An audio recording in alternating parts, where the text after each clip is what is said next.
ונהפך ונהפך ונהפך ונהפך ונהפך הוא. But in terms of the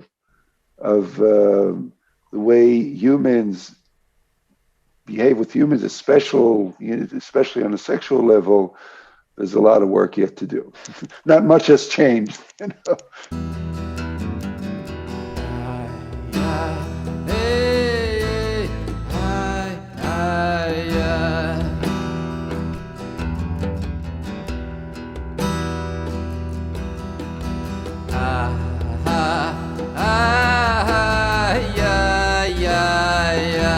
Okay, good morning, everybody out there in cyberspace for this Wednesday morning shiur on Sfat Emet. Good morning, Reb Eli.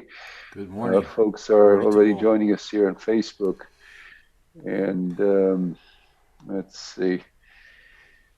So we're going to Parshat Achrei. If you're watching on the YouTube video, so go to the end of the video and you can follow this quick instruction about how to find the text in Sefaria. And once you follow that and you get yourself situated with the text, you can go back to the beginning of the video and follow the lesson. Let me. There are basically two major subjects in this week's Parsha Achrei. It begins with all the rules and laws regarding Yom Kippur, specifically in the times of the temple, how that went, and then at the end of the Parsha, we have a long shmooze regarding forbidden relationships. In between Yom Kippur and the forbidden relationships, we have a verse, a very strange verse. The verse says, "Where are you coming from and where are you headed to? You're coming from a place called Egypt, where you were slaves for a couple hundred years, and you're going towards a place which is now called Eretz Canaan, the land of Canaan, which will be transformed into the land of Israel, the land of the children of Yisrael." And Hashem, God, says to the Jewish people right here,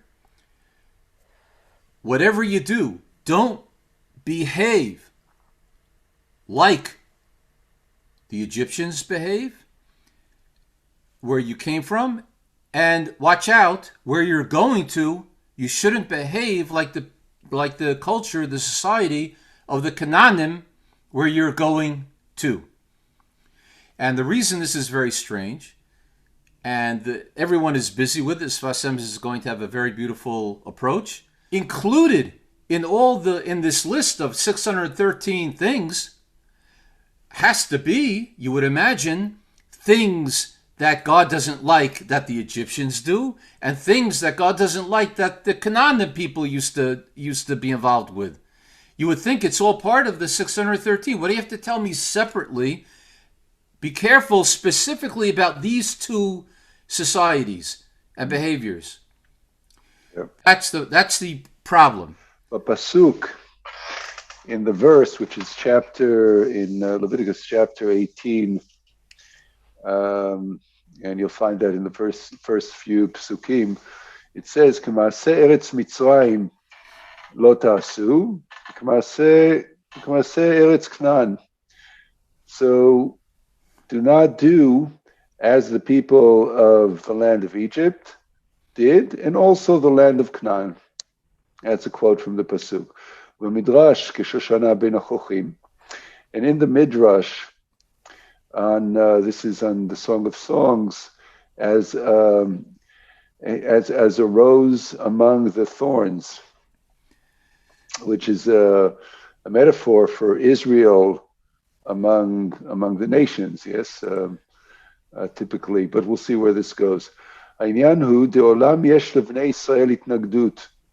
So the point of this is that there's always opposing forces to the people of Israel. And this reminds me that generally in it's when you attempt to be spiritually involved, you will be challenged. You know, and I think that's and here the people of Israel is people who are coming close, attempting or are actually um, have the calling to come close to God. There will be opposing. There will be challenges. Yeah. And this is the purpose for why the people of Israel were created in this world, to bring correction and an improvement, a tikkun, to all these places. It's literally specific places Mm-hmm. represent certain forces which are in opposition To holiness. to the task that we've been tasked with Mm-hmm. as Jews, and so it's both. And each of the seven nations of Canaan and the Mitzrayim, the Egyptians, they all represent certain forces which seem to cause us challenges in through our journeys, spiritual Right. journeys. And he's going to talk about the specifics a little further on. So, וכמו בפרט כל איש ישראל, and just as specifically or individually every person of Israel, אין לו מנוחה. We hear a dog who's excited about Torah in the background. Okay, it's all right, girl. Every Israelite has no rest, and that's why we are called the one who walks, the one who's on the move. This idea of ein lo menucha, there's no rest. Yeah. That in Parshas Vayeshev and Yaakov dwelled or rested, and the commentators say that Jacob, our father Jacob, had a rough life, very rough life. And then finally, as an older gentleman, he was able to settle down. Vayeshev, he was able to settle down, but all of a sudden, more tsuris, more problems. His son Yosef, all kinds of issues. And so the sages say about that, Vayeshev Yaakov, that Jacob wanted to retire. Right. But a Jew never, like the Lubavitcher Rebbe used to always say, Jew doesn't retire. There's no such thing, because as long as we have life in us, hopefully 120 good health, we always have something to do. We need to do things. We need to do. Yeah. And whatever we want to do, there's always going to be a force, whether it's an internal psychological force or external actual physical forces. There's always going to be a force. And the more of a good thing that you want to do, the more of an opposing force is going to be. So, this is beautiful, because I want to open this up a little bit, because this is really the spiritual path. So it's true for us as a people, and this is our mission, is to, you could say that as a people we model this. And I think it's a principle that's also universal, because anybody who's pursuing the spiritual path, first of all, the spiritual path, listen to the word, it's a path. You're always walking. There's no side benches. It's like you're saying about Yaakov, right? So nikam mehalech, right? They're called the walkers. So we're walking the path, right? So here you see that the whole story of the Torah story, and then the rabbis are pointing to how this really illuminates what it means to be a spiritual worker, a spiritual pursuer. Okay, וייתכן לומר כי עיקר טומאת מצרים היה בעבודת זרה. And one could say that the essence of the impurities of Egypt, right? So what's impurities? This is what, when the Torah says don't follow their ways, right? That means don't, you could say, impurify, right? Don't stain yourself, because that's their impurity. The ways we don't want to follow is because we don't want to be in that state of impurity. Um, and the essence of, particular for Egypt, was idol worship. It's worshiping gods that are false, basically. Right? And then he specifies with Tumot Eretz Canaan, and the impurities of the land of Canaan, Haya Be'arayot, was with sexual improprieties. כמו שנאמר, כל התועבות האלו עשו וכולי. So, yeah, as it's stated about the peoples of the land of Canaan, that they were involved with sexual improprieties, and that was the energy, that was a particular distraction that we were to be careful of, not to follow, not to get caught up with in the land of Canaan. Right, because that was what they were infamous. Yeah.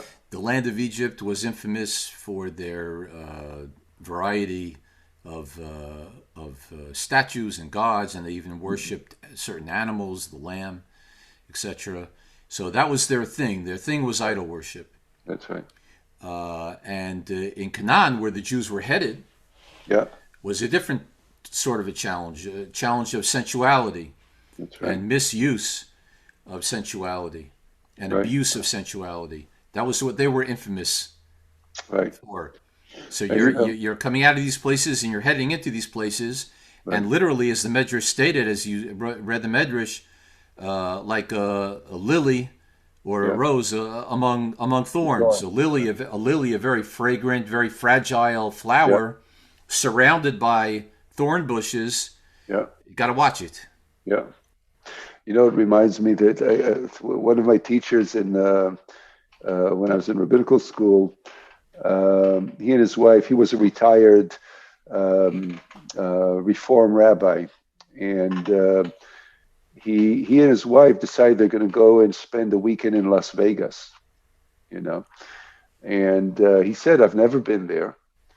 And and he shared that with us as once in class. We're studying, and he said, we're going for the weekend, and he said, never been there, heard about that so much. We got this deal, this package, for vacation, whatever. We decided to go. At least we'll know what not to do. We'll know what it's about, right? Because we were, it was in context. It's like a rabbi goes to Las Vegas. I mean, don't you have a better place to go for, for vacation? At least with a little bit Torah, a little bit something, a little bit merit, higher merit, right?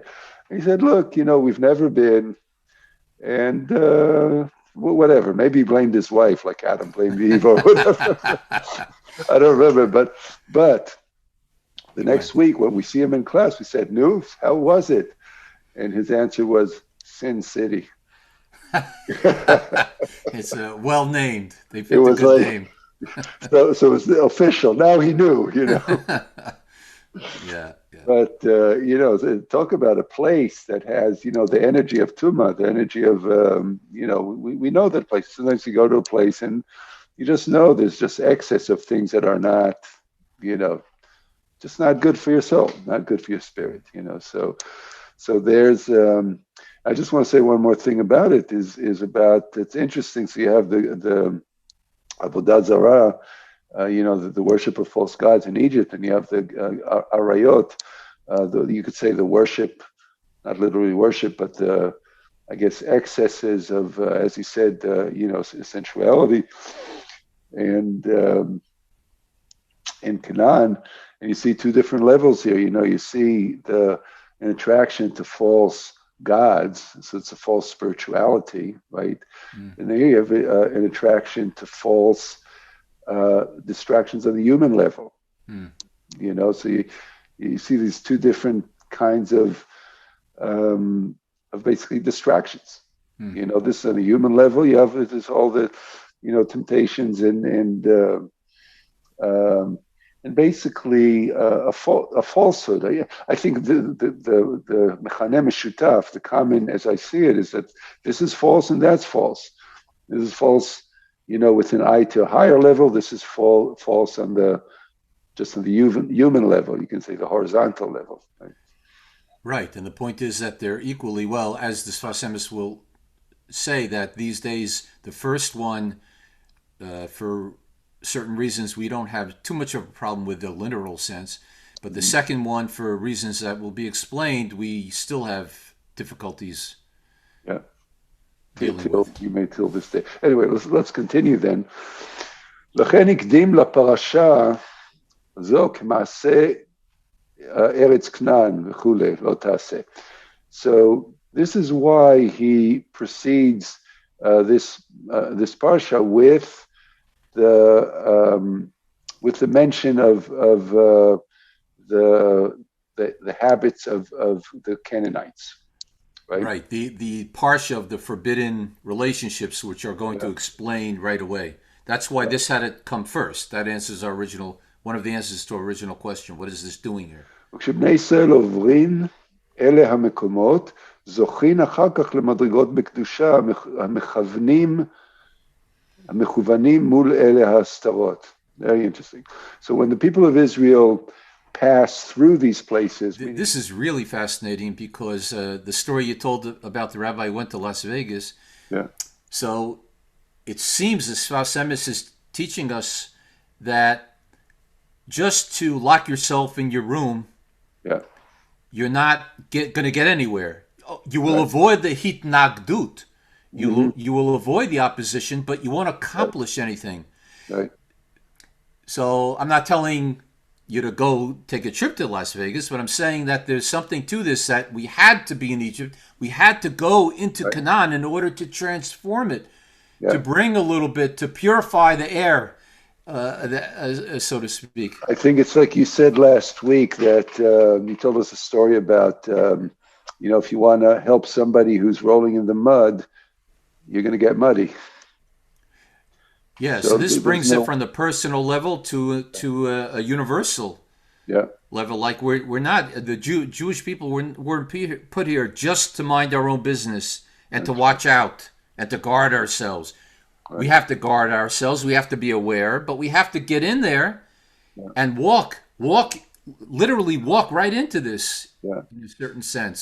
Walk through Egypt, walk through Canaan, and basically be touched by the temptations or the impurities or the distractions. And what he says is that when we walk through these places, we come out the other side, then we merit higher levels of holiness, of Mhm. sanctity. מכוונים מול אלה הסתרות. So for each impurity, there's a parallel Right. of an attainment. So כי זה לעבודה זרה עשה אלוקים. L'umat zeh. Yeah, well, this is Shlomo HaMelech, King Solomon in Koheles, in Ecclesiastes. He says, Ki zeh l'umat zeh aseh Elokim. Right, Hashem made one thing opposite the other. the other, that's right. And that's what we're speaking about here. Right. Right. So for every downfall, there's a rising, basically. It's And the bigger the level of tumba, the higher the level of yeah, impurity, spiritual impurity. By opposing that, we can evoke a higher level of purity. yeah. כאשר ראינו כי אחר יציאת מצרים זכו לתורה, and in fact we can see that because right after they leave Egypt, they merit the Torah. Right, coming up in Shavuot. So they were down in they say the Chazal say that it was 49 Madrigot Tuma, so they went all the way down to the 49th stage of Tuma in Egypt, and then 49 days later, on the 50th day, they received the Torah, right? So this is, you can see the parallel. ואחר מלחמת מלכי כנען זכו לארץ ישראל ולבית המקדש. And after the wars with the kings of Canaan, so then they merit to enter the land of Israel, and they merit the Holy Temple in Jerusalem. Right. So here we have the paradigm set up of the Tuma and the Kedusha. Yeah. And as the Sfas Emes will right away explain why specifically these two things are in opposition and were necessary. one was necessary to be zochet, to merit the other. וייתכן לומר שעל ידי שיציאת מצרים היה בכוח משה רבינו עליו השלום, והיה בתיקון השלמות. And one can say that the leaving of Egypt was through the power of Moses, and was corrected, had the tikkun of shlemut. We received, as a result of the power, the spiritual power of this individual Moshe Rabbeinu, when we received the Torah, as you stated, 50 days after coming out of Egypt, we corrected whatever we needed to correct. That gift was a permanent gift. In other words, we're now 3,300 years later. We still have the Torah. That's why the Torah is eternal, still with us.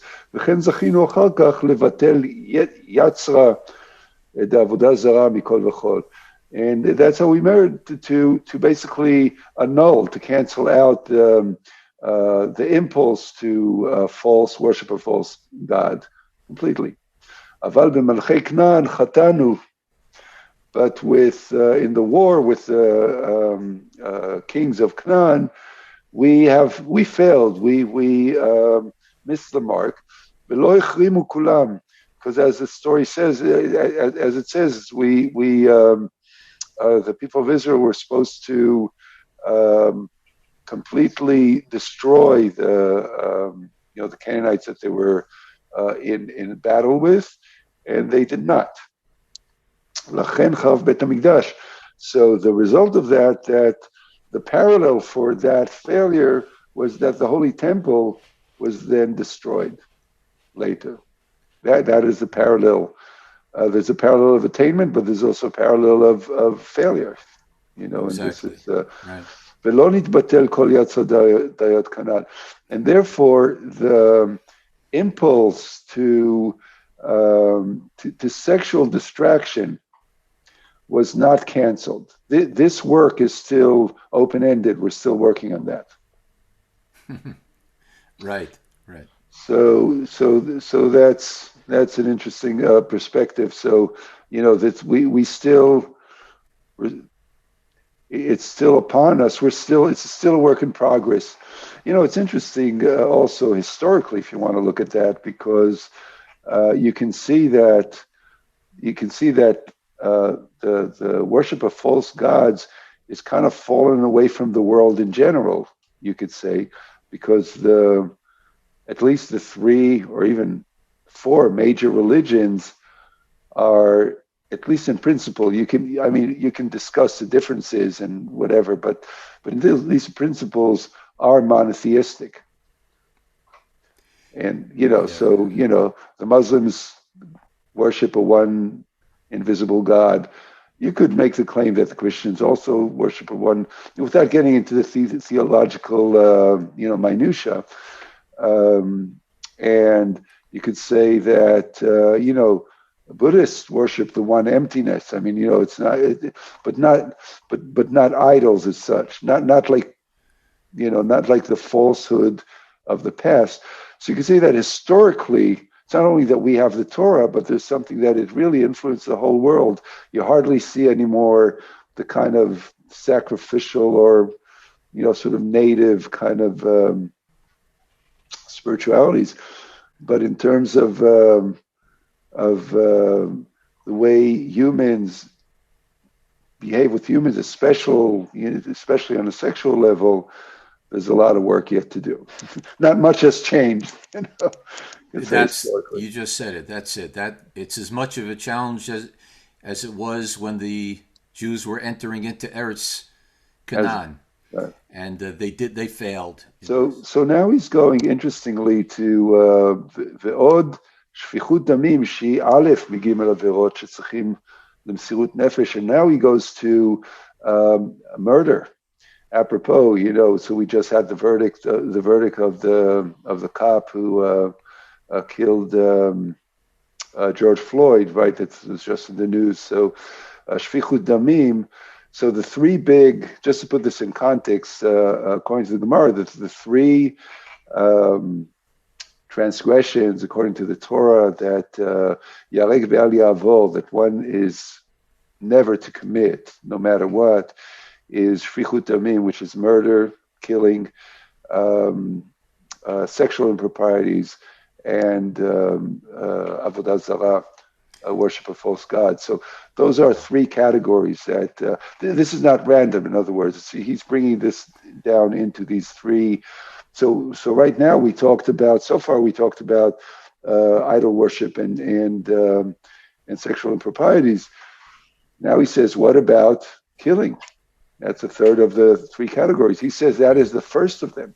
That's the worst of them, to kill another human being, to take a life.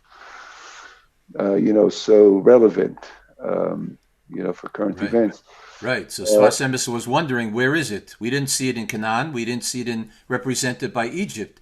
Yeah. So he said, wait a minute, what happened to murder? Yeah. One of the top three.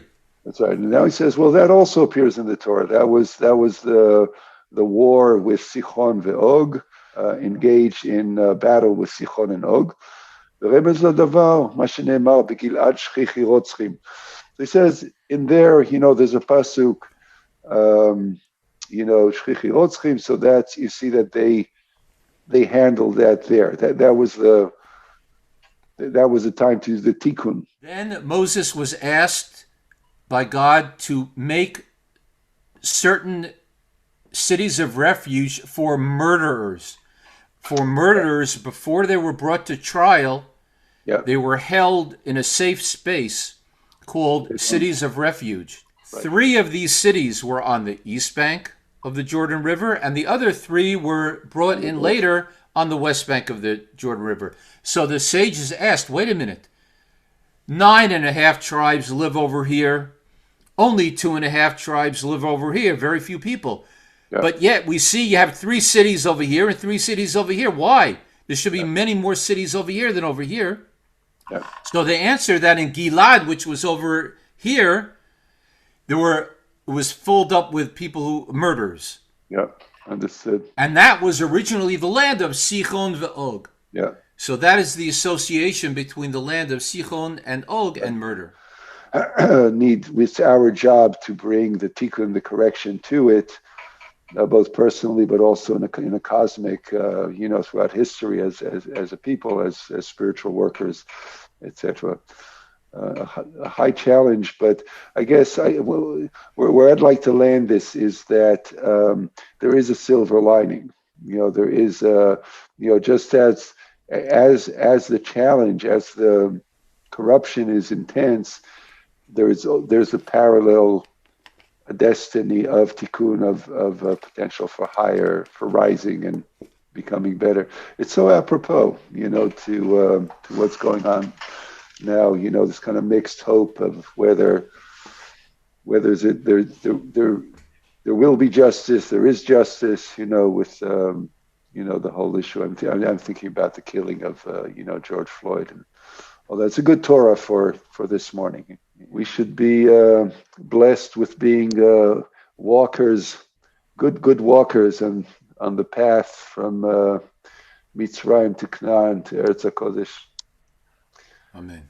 Amen. Okay, with that, we're going to conclude. For those of us who are watching, if this inspired you, please click the like button, and I have an even better idea for you. Subscribe.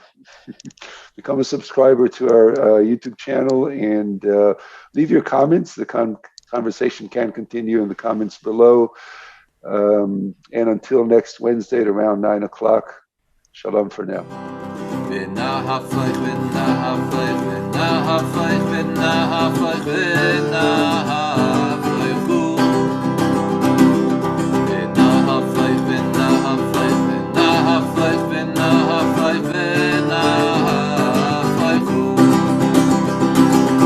Asher yishletu ha-Yehudim hema b'sonehem.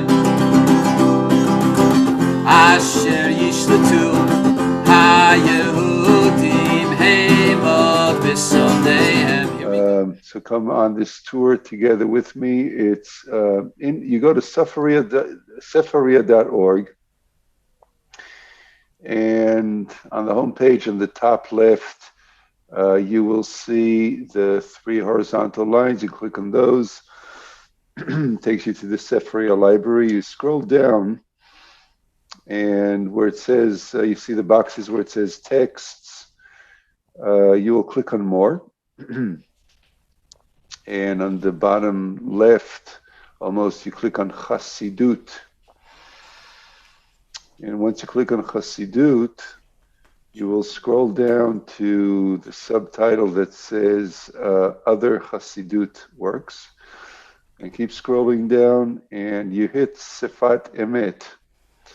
Once that opens, you go to the drop-down menu at the top next to the title Sifat Emet Genesis Bereshit. And you click on the top-down menu that takes you to the table of contents. And we go to the book of Vayikra. You click, Leviticus. You click on Leviticus. And you scroll down to Achrei Mot. You click on Achrei Mot, and I believe it's number 6. And I am correct. It is number 6, Taf Reish Mem Aleph. And it's the paragraph that's marked with the number 2. Bapasuk Ma'aser Eretz Mitzrayim.